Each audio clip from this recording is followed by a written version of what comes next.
but there's only 4 teams right now in the American League that don't have a winning record. That's the Royals, the White Sox, Detroit, and the A's. Everybody else is over 500. So what I'm trying to tell you is nothing's been decided so far in the American League.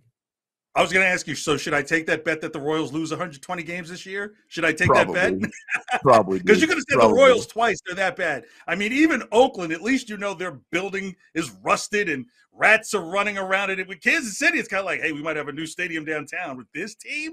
So, yeah, good for the parity of the league. I've always joked that really when you're talking about like non-competitiveness in baseball, you're talking about both league centrals and maybe the Dodgers running away in the West. So really you're saying there's a competitive NL Central, the Dodgers aren't running away with it, and the AL Central is still pretty bad.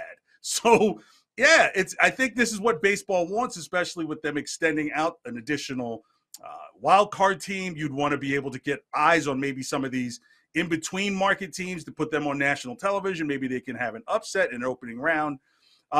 Baseball's got to be pretty happy with the changes that they've made and the interest levels for some key teams that they're still existing right now that people have been disappearing in July.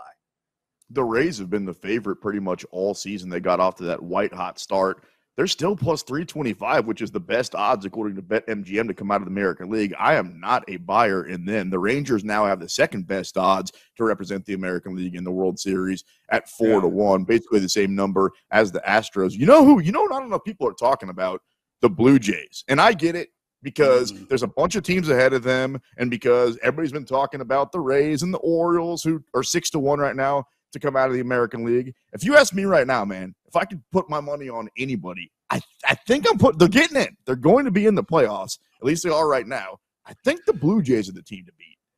I'm going to say no, and I don't mean to be a WEEI Boston homer, even though you already got your Kansas City. I didn't know you owned the Royals.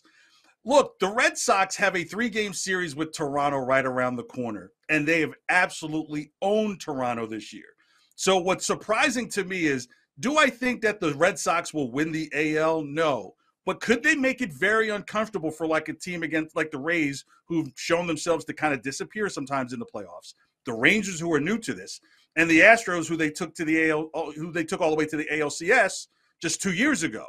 Baltimore is still new. You don't really know, like it's exciting until they get into playoff baseball. So the Red Sox not even on this board. It's at least over 30-1 is something I would consider laying a couple bucks down on, because if the Red Sox get into that final wild card spot, they're playing probably the Twins in the first round. And then anything can happen if you're facing one of your own division rivals in Tampa, Toronto, or even or with the Orioles.